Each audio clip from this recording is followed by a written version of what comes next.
I'm not able to have children on my own, so we'll just adopt. No, you may end up adopting, but you need to get to the root of the why you're motivated to do what you're doing. Welcome to Christian Family Cares podcast. I'm Scott Hord, and I'm the training manager for the agency. And we're so glad that you listened to us today because we have a special treat. We have Pam Giardina, and she is the Chief Programs Officer for Christian Family Care.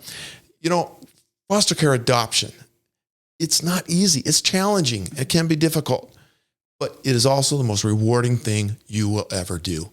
And so we're going to talk a little bit about foster care adoption and the role it plays in ministry in your life.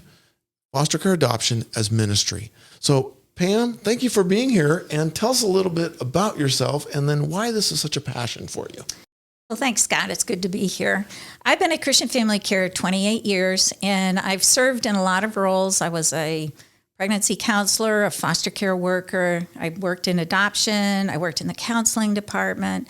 So I've been able to just serve in all the different things that we do here at Christian Family Care. And I think when I came to Christian Family Care 28 years ago, I only thought that ministry was from the pulpit or in the church, and that you couldn't serve God in any other. If you were going to serve God, you were going to serve Him in that capacity. But when I came here, I was as a foster care worker, I saw people pouring out their hearts and their homes to serve kids and to serve youth.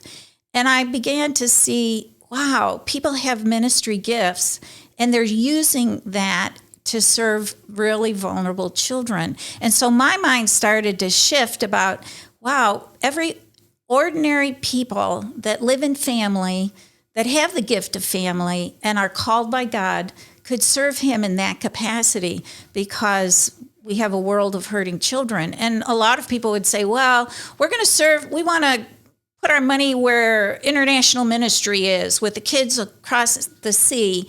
And I was saying, well, wait a second, we have domestic ministry right here. You don't have to go anywhere to serve kids. You could serve kids here.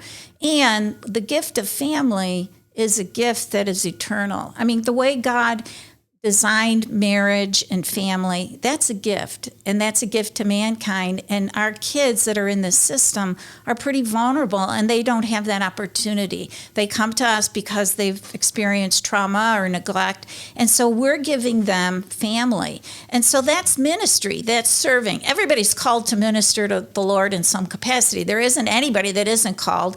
You're called to be a disciple of Christ, to present the loving God that we serve and to bring people back into the family.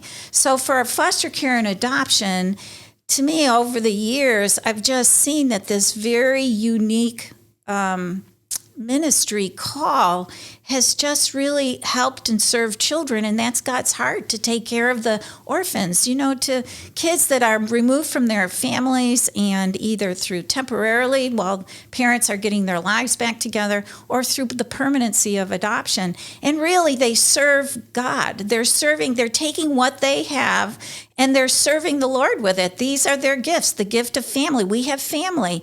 We know what family is about. We know God's calling to family. And to me, that has eternal value. And I think for family, so for me, like over the years, as I've been living in this and breathing this, it's like you don't realize what you bring to a child. And I think that's the harder piece for families, because they may come to us for the wrong reason. But really, it's if they're thinking about, how can I serve God? How can I show Him how much I love Him and I appreciate what He's done for me? But really, if they just step back and they say, wow, we're married, we have children, and I can give this, my family, to help a hurting child. And to me, that is just eternal. Mm-hmm. It has eternal value, and it lasts. What they sow in that child lasts for forever, because they're serving God. We all serve God by faith. You have to trust God in what He's called you to do. And so when we do that, when families do that, those seeds that they have put in that child of watching them daily, day in and day out, the ordinary eternal gift of life that's placed in their heart, and it'll never go away. And they may only be with them for 2 months. They may be with them for 3 months, 90 days, but whatever it is, those seeds of faith that they sow in those children last for forever. And they'll remember that. They will remember that. Yeah, and you talk as a gift. Right. You're saying it's a gift. Right. And it's really a gift to children. Right. And it's a gift of your life, your home, your heart, your ministry to that child. Right. And so when somebody says they want to do foster care, what is that? What are some other aspects of ministry does that look like? How do they do ministry practically? Well, I think sometimes we get ministry, we look at it religiously. Okay. You know what I mean? And really we serve, which is ministry, to serve. Okay. We serve by our gifts and our talents and what we have. And God takes what we have, no matter how little it is, and he can multiply it. He can equip us to make it even more. So the simple act of saying, well, I'm going to take care of these children. Right. I'm a mom, and I'm going to use that ministry of serving children, because when we have children, our own children. We don't have children for them to serve us. We have children to serve them. God gives them as a gift to us. And so it's that act of service and the things that we do, the ordinary things of life that we do, that for our kids that are coming from the system creates a place of safety and security. So they know they're safe here until they can return to their families of origin. Yeah. So that gift, so that's what serving to me is about. As our role of the agency is to equip them to be able to do the work of the ministry, to give them the knowledge they need to understand life from a child's perspective that has experienced trauma, so that they can still create that place and that child can thrive in that home until they return to their families of origin. So someone that's doing foster care, and they're maybe not understanding that it's a ministry. They're thinking, well, I'm just going to open my home and here I am and I'm just going to do this thing. What's the difference between that and then somebody that's like doing it as a ministry? Does that make sense? Well, I think it's a matter of semantics, because it's the ordinary, serving God is ministry. I think that's where people have to, whatever they do, the scriptures say, whatever you do, do it heartily as unto the Lord and not unto man. So all of whatever we do it as unto the Lord. With that heart of, Lord, that's an expression of my love for you. And even the things that are the drudgery of ordinary days, right? Yeah. We go, okay, Lord, but this is a part of your plan for me. Your plan for me is family and marriage, and I'm called to serve you in this way, where other people aren't called to serve him in that way. But our lives should be an expression of our love for the Lord and being able to help lead people to that grace. We do it by example. We're a living epistle, and that's what foster care is. And we interface as parents, we interface with the state, with the courts, with workers, but really what we're doing is we're a container for the good news, for God, the love of God in us. Yeah. God has saved us and transformed us, and our life should be that expression to our children, to our foster children, and to the world. Yeah, and I like what you said there, because you're talking about not just to the children. Now you're saying, okay, wait a minute, we may have a ministry to the DCS worker. Right. We may have a ministry to all the people, the team that we work with. Because as a foster parent, you're working with a whole host of team members who come from different places, and you have an opportunity to even the child's parents through shared parenting. Of course, I think we get religious in the church where we look at discipleship and we think it has to be, first you got to get them saved, and then you got to give them the Bible, and then you got to do these Bible lessons with them. But, really discipleship is coming alongside, walking alongside with that person wherever they're at and helping to speak into their life, the truth that God has imparted to us in a way that they can receive it. You know what I mean? Yeah, and that's it's kind of like with our kids, it's like with your own kids, even before you have a foster child, you're there to disciple them and help them along that path to lead them to know the loving God that's there for them. That's awesome. One of the things that we find when working with families is that they have a big heart. They're like, oh, I just have a big heart. I see all those hurting children. Right. I just want to help every single one of them. I've talked to a lot of families that have come Right. in, and that's great. But sometimes they don't realize how difficult it's going to be. And so they're following their heart a little bit. They're getting emotionally involved in it, and they don't always realize the challenge. So how can you help a person like that? What can you say to a person that would help them see it more as a ministry? Does that make sense?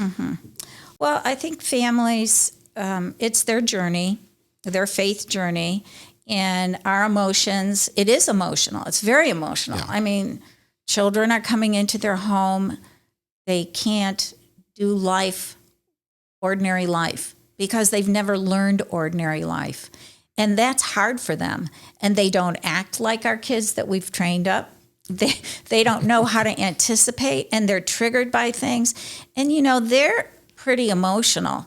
And that hurts. It hurts to see the innocence of children.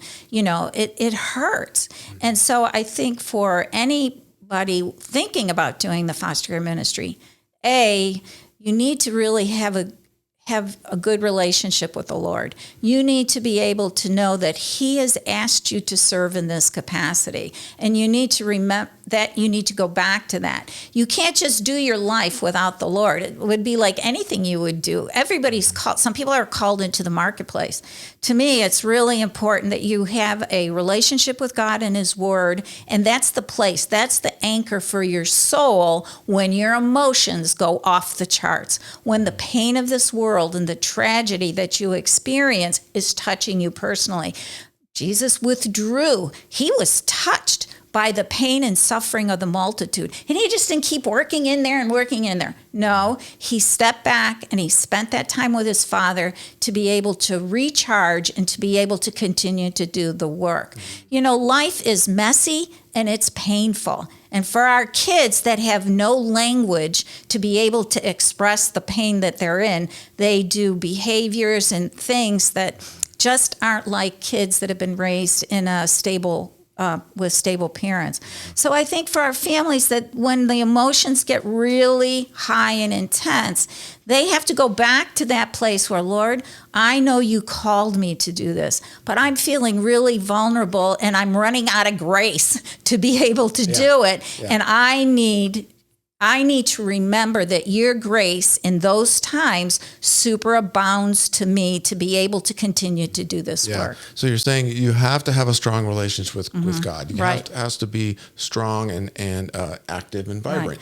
Right. But not only, Scott, I don't want to give people let's say somebody's a new Christian and just out of their love wants to serve the Lord. I think it's any believer that's teachable and realizes that their anchor in their life and whatever they do is dependent upon their relationship with the Lord. That, some of us can power it up and we can work it and we can fix it and we could do it, but you'll burn up in that. But if you realize I'm in this ministry and I'm solely dependent upon God to be able to keep me, to be able to do it, and He's going to give me the knowledge and support and things that I need to do it, then you'll succeed in it. So it's a dependency that really we want to and it's along the journey. And where, people jump into this ministry at different levels of or not levels, but different places in their journey. Some newer believers, some that have been believers for a long time, and feel they can do that right now.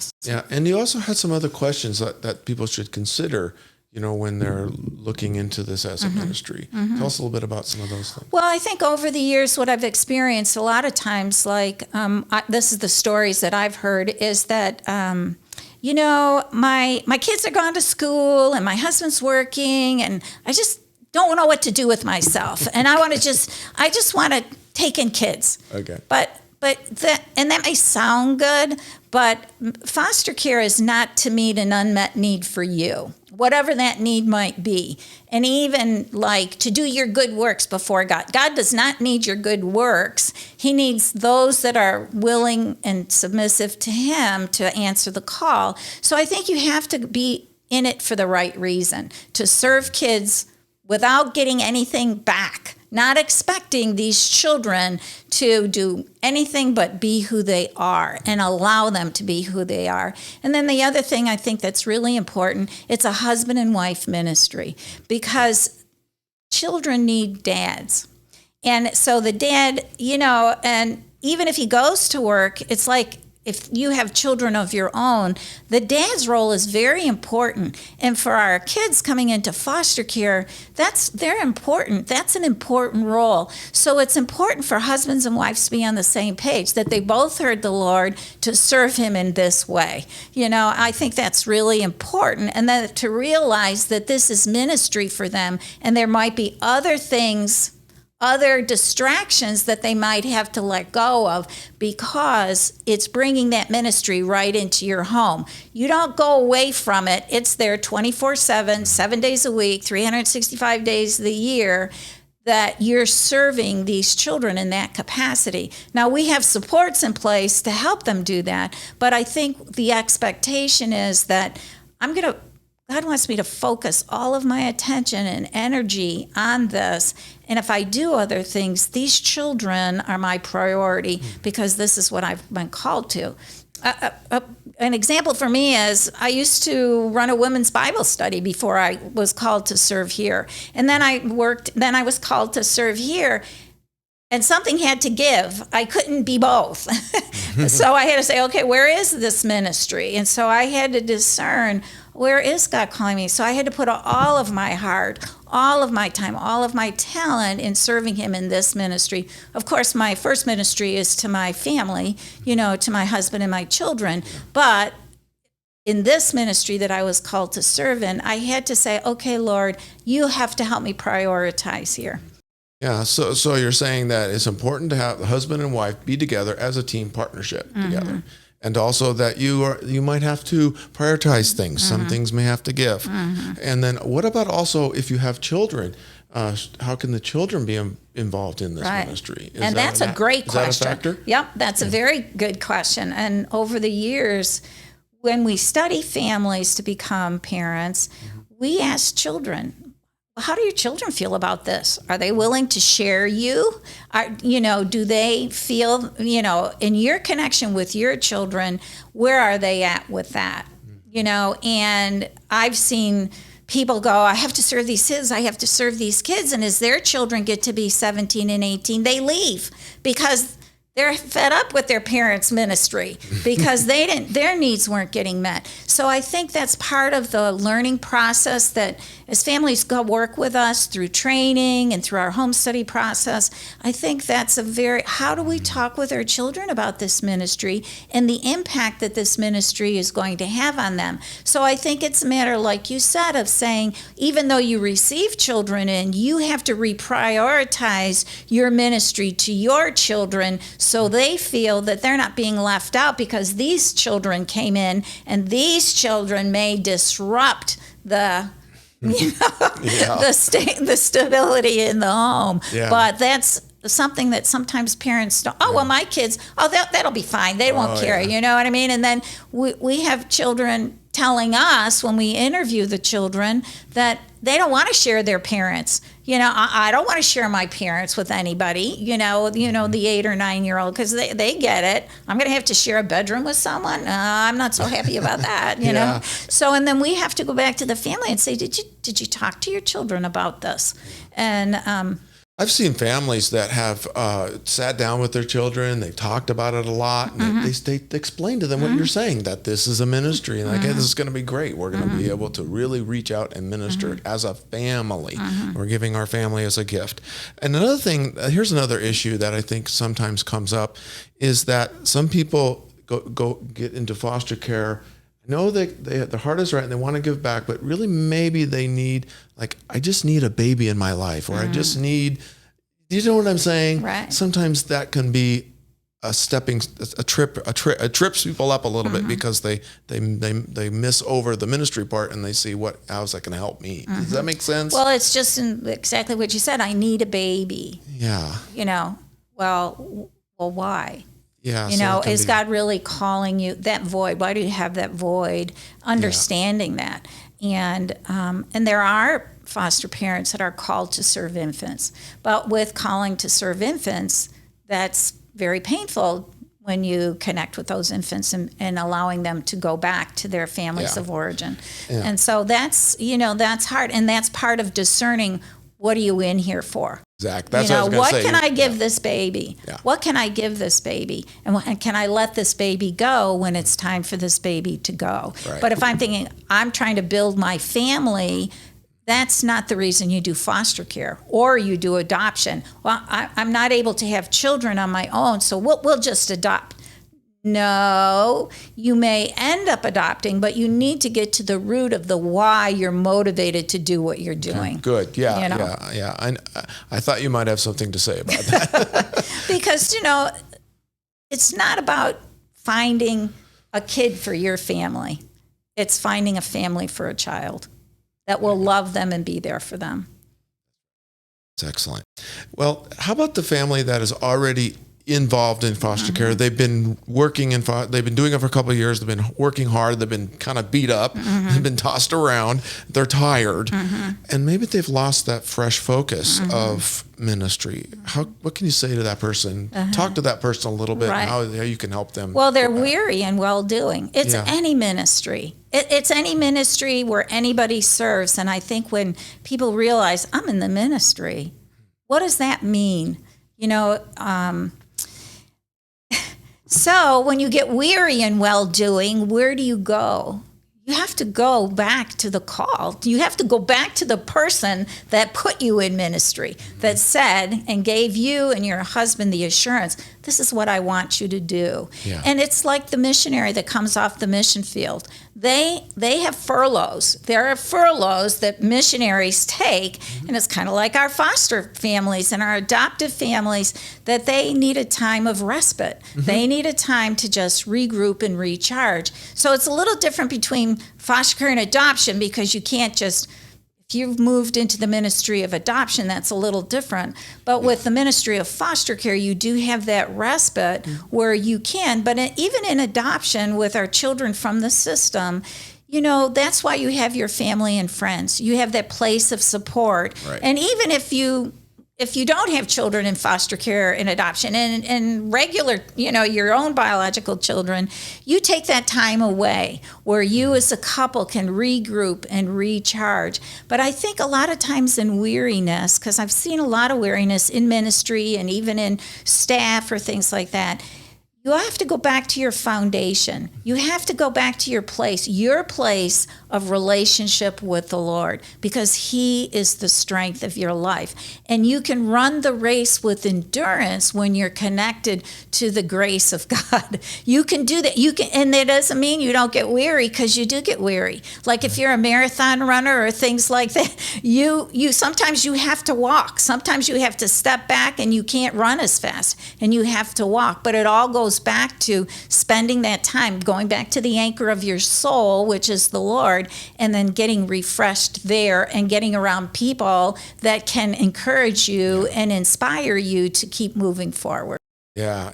And that's important to have that support group now, that support system now, and throughout the process. Right. And the nice thing about us, at Christian Family Care, we have support groups. Yeah. And our licensing specialists, the people that come alongside to help you fulfill your ministry, they're your cheerleader, they're your pastor, they're shepherd, helping you shepherd your call. Just like your pastor would be at the church if you wanted to serve in a ministry, or your ministry lead at your church. Your licensing specialist, not only the piece to help you get your license and the regulatory piece, but the place of shepherding that call, to helping someone say, hey, I think you need a break, or hey, maybe not this placement. Maybe you need to just stop. Stop a minute and pause and things like that. And that role of the licensing specialist or the adoption specialist, they're there to equip you. They're there to shepherd your call. They're there to help you keep your life in perspective. Yeah, that's so excellent, because I was just going to ask you about that as far as just what you encourage our staff to do. And that's it. You encourage our staff to really, the staff here at Christian Family Care, the licensing specialists, to see this as a ministry training opportunity. We want to model and train our families how to see it as a ministry. Is that correct? Absolutely, because my dream, and I think what's kept me here for all these years, is I was called here. This isn't just a job. So for all of our staff that we've hired over the years, like one of the questions I ask is, well, why did God call you here? Why do you want to serve him here? So our workers and our staff, all of our staff, should be here because God said, I want you at Christian Family Care. This mission and this vision is where I'm planting you for this season. And so they're there. If they're in foster care, like when you were a specialist, God called you to that place to serve families in any way possible to help them fulfill their ministry call to the Lord, because you're both serving as unto the Lord. And I think then you can do this difficult work. People over the years have said, well, why don't you go so-and-so and work at such and such agency? I go, well, first of all, we're not placing children in Christian homes. And our heart's desire is that our children that get placed in the home through daily living, through the unconditional love of parents and experiencing the gift of family, will come to know God, will come to know Christ, will know him by attending church, to being able to see God's life for them, the life God can have for them, and they can have a future and a hope because of this experience with us. I couldn't do that in a public agency.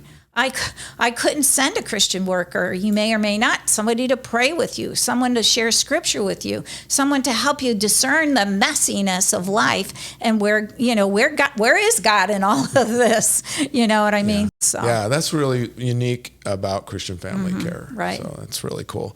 Well, that's awesome. Thank you so much for sharing with us today. Was there anything else you wanted to add a last parting thought? Or? Well, let me think. Well, there is many children, that need a family, need the gift of family. Everyday, ordinary families that can love them, can receive them into their homes and their hearts for a season. And especially with foster care, it's a temporary season. And I would just ask people to pray about it. Is God calling them to this very unique way to serve him, and just outside the box thinking. I can take my family and I could do something of eternal value and purpose for hurting children. And the seeds that I sow of love and grace and faith can take that child far down the road of life, over the boulders and things that they have to do. Yeah. So I would just pray that people would stop and think, is this us? Is God calling us to be that one family for that child, or for adoption? But, the needs are for older children and youth. That's where we have tremendous need for children. We have kids waiting in group homes for family, the gift of family. Wow, that's excellent. Well, thank you again. And, if you're listening to here today and you are a foster parent, and maybe you have maybe it's gotten difficult and you've lost some of that ministry focus, we hope that by listening today, that you will get a glimpse of how you can bring that back into the focus of ministry. And also, if you're considering foster care or adoption, like Pam said, you're praying about it, we encourage you to do that. Pray about it, consider it, and call us and talk to Julie. She'll help you. You can even go to cfcare.org, and there's a place you can put all your information, and we'll reach out to you right away. So thanks again for listening, and thank you, Pam, for being here for our podcast today. That was a pleasure.